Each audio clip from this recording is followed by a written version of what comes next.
ontem avisei, chegamos ao capítulo 8, que precede aquele grande capítulo em que Saulo de Tarso vai cair do cavalo. Prestem atenção, porque isso vai acontecer com muita gente boa ainda no Brasil. Vai cair do cavalo.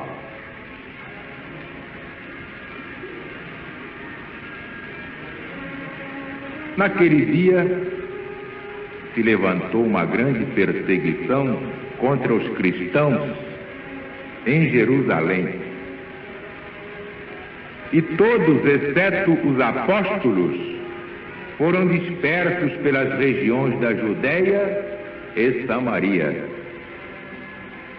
Homens piedosos sepultaram o corpo de Estevão e fizeram grande pranto sobre ele. Saulo de Tarso assolava a igreja primitiva, entrando pelas casas adentro e arrastando homens e mulheres, os entregava à prisão. Aqueles que, porém, haviam sido dispersos, iam por toda a parte pregando a palavra de Deus. O apóstolo Filipe, descendo a cidade de Samaria, proclamava a todos o evangelho de Jesus. A multidão unânime estava atenta às coisas que Filipe dizia, ouvindo-o e vendo os milagres que ele estava fazendo. Pois os espíritos imundos e muitos possessos saíam clamando em alta voz. Muitos paralíticos foram curados e houve muito regozijo naquela cidade. Ora, ali havia, já há algum tempo, um homem chamado Simão, que praticava a mágica e tinha feito pasmar o povo de Samaria, dizendo ser ele mesmo um grande homem. E a ele atendiam todos, desde os pequenos até os grandes, e exclamavam: este homem é o poder de Deus, ele se chama grande. E eles o atendiam porque com as suas mágicas, por muito tempo, os tinha feito pasmar. Mas quando creram em Filipe, que lhes pregava acerca do reino de Deus e do nome de Jesus, o Cristo, faziam-se batizar homens e mulheres.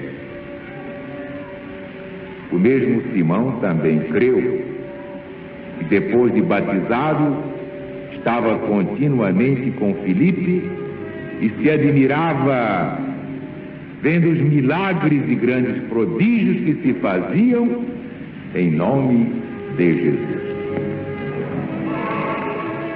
Ora, os apóstolos que se achavam em Jerusalém, tendo ouvido que Samaria recebera a palavra do Cristo, enviaram-lhe Pedro e João, os quais foram para lá e oraram por eles para que recebessem o Espírito Santo, porque sobre nenhum deles havia ainda ele descido, mas somente tinham sido batizados em nome do Senhor Jesus. Então, tendo-lhes impostas as mãos de Pedro e João, recebiam o Espírito Santo. Quando Simão viu que pela imposição das mãos dos apóstolos se dava o Espírito Santo, ofereceu-lhes dinheiro, dizendo: dai-me também esse poder, e que aquele sobre quem eu puser as minhas mãos receba o Espírito Santo. Mas o apóstolo Pedro lhe disse: pereça contigo teu dinheiro, porque julgaste comprar por meio dele um dom de Deus.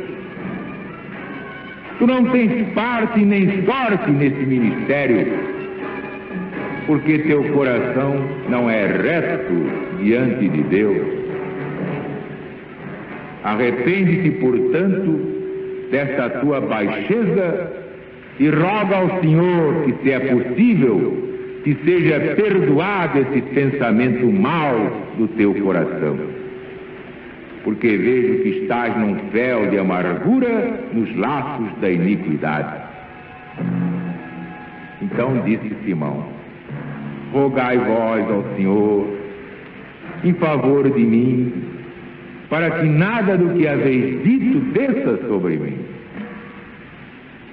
Eles, pois, havendo testificado, falado a palavra do Senhor Jesus, voltaram para Jerusalém e evangelizavam muitas aldeias dos samaritanos. Um anjo do Senhor falou a Filipe, dizendo: levanta-te e vai em direção do sul, ao caminho que desce de Jerusalém a Gaza, porque este se acha deserto. Filipe, levantando-se, partiu. Eis que um homem da Etiópia, eunuco, alto funcionário de Candace, rainha dos etíopes, o qual era superintendente de todos os seus tesouros, viera a Jerusalém fazer a sua adoração. Regressava e, sentado no seu carro, lia o profeta Isaías no Velho Testamento. Correndo Filipe, ouvia o Espírito lhe dizer: aproxima-te, junta-te logo a esse homem. Então, Filipe ouviu ler o profeta Isaías e perguntou: estás entendendo porventura o que estás lendo aí? Ele respondeu: mas como é que eu poderei entender se alguém não me explicar? Então pediu a Filipe que subisse e sentasse ao lado dele. Ora, a passagem da Escritura que o eunuco estava lendo era esta: como ovelha foi levado ao matadouro, como um cordeiro está mudo diante daquele que o tosquia, e assim ele não abre a sua boca. Na sua humilhação foi tirado o seu julgamento. Quem contará a sua geração? Como ovelha foi levado ao matadouro, como um cordeiro está mudo diante daquele que o tosquia, e assim ele não abre a sua boca. Na sua humilhação foi tirado o seu julgamento. Quem contará a sua geração? Porque a sua vida é tirada da terra. Então o eunuco perguntou a Filipe: peço-te que me digas, de quem falou isso o profeta? De si mesmo ou de algum outro? Então Filipe abriu a sua boca, principiando por esta escritura, anunciando-lhe que o profeta falava de Jesus, o Cristo de Deus. Indo eles pelo caminho, chegaram a um lugar onde havia água, e disse o eunuco: eis água aqui, que é que impede que seja eu batizado agora mesmo? Então mandou parar o carro, desceram ambos a água, Filipe e o eunuco, e Filipe o batizou. Quando subiram da água, o Espírito do Senhor arrebatou Filipe. O eunuco não mais o viu, porque seguia o seu caminho, mas se regozijava. E logo Filipe se encontrou em Azoto e, passando além, evangelizava todas as cidades até que chegou a Cesareia.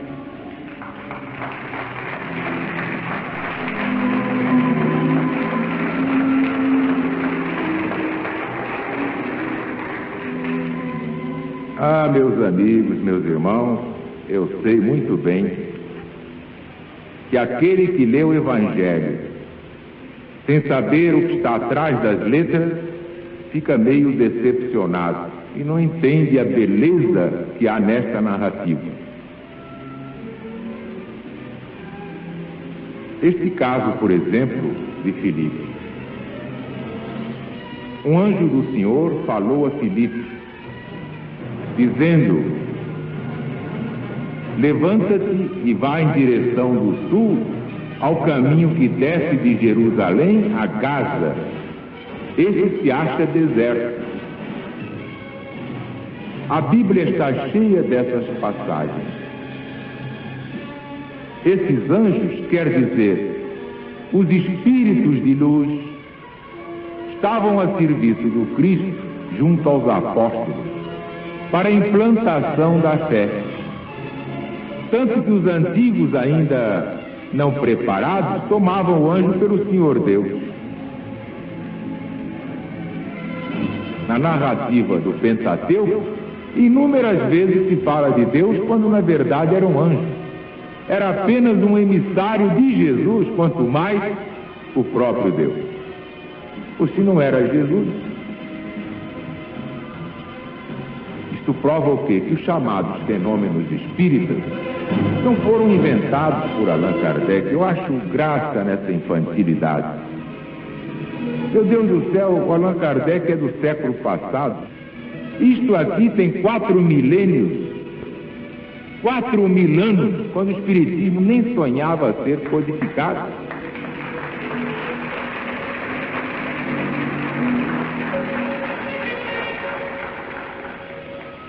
Tudo isto pertence a Jesus, tudo isto pertence a Deus, não pertence a Allan Kardec. Kardec nunca teve a petulância de dizer: eu inventei isto é meu. Como também o irmão operário diz: não inventei nada, apenas expliquei melhor para que todos possam compreender.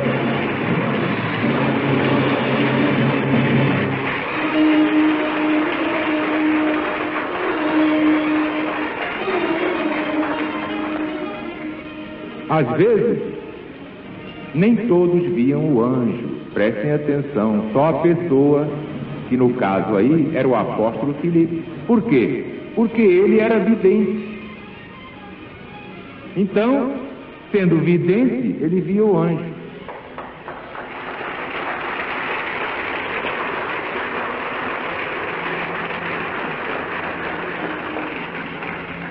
Eu contei a um advogado que era materialista, mas que se transformou com a nossa pregação.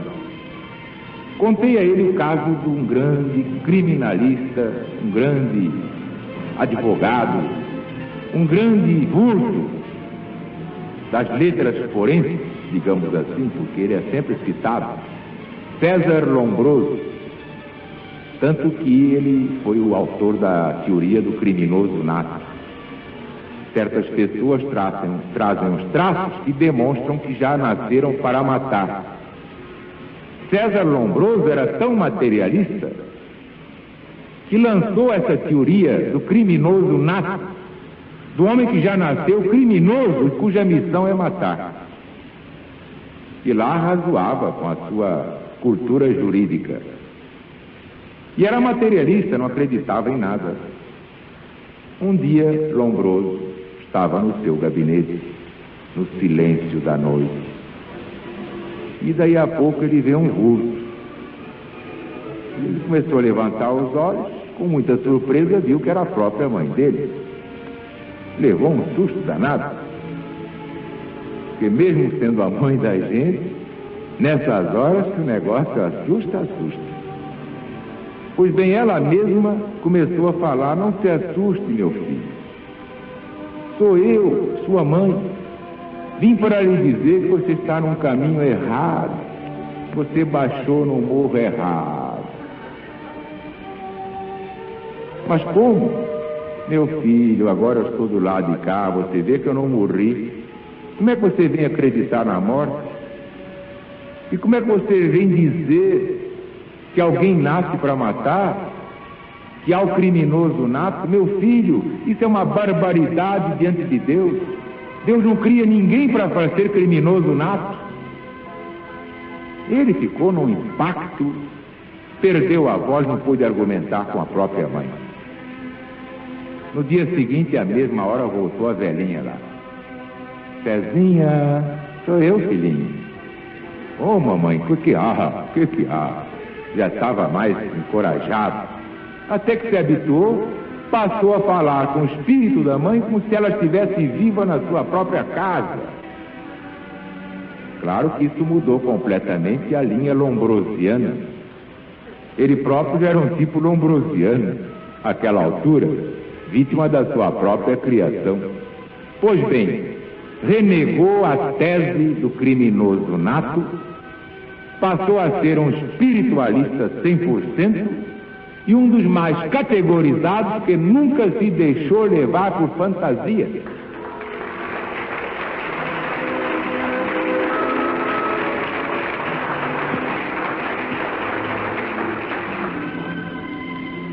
Meu Deus do céu, como esses casos, tantos outros.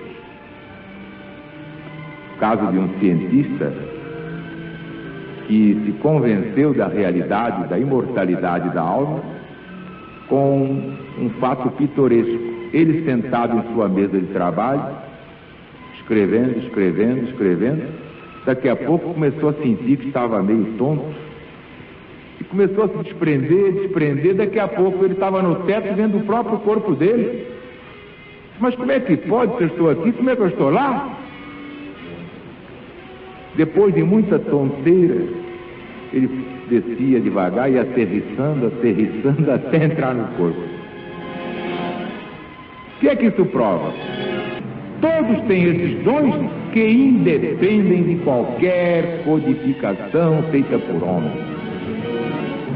É onde todos vão chegar à conclusão de que só há uma religião chamada cristianismo, porque o que é que nós estamos vendo aí? Criam-se religiões para os homens brigar, criam-se partidos políticos para os homens se devorarem uns aos outros.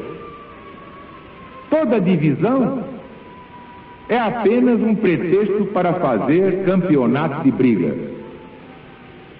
Lançar o ódio, que é pior, em nome do próprio Deus, que é amor.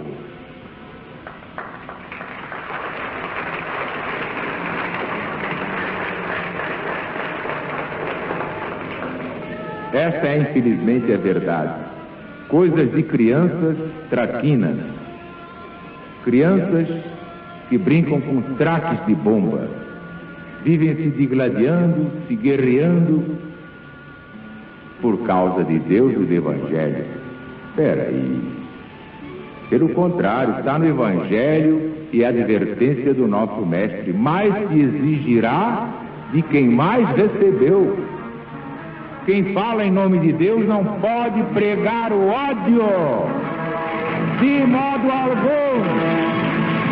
Os maiores criminosos do mundo são aqueles que pregam o ódio em nome de Deus.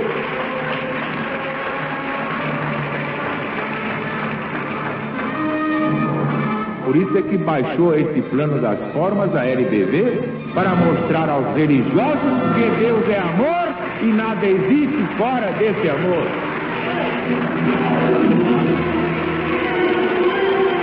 Então viva a LBV,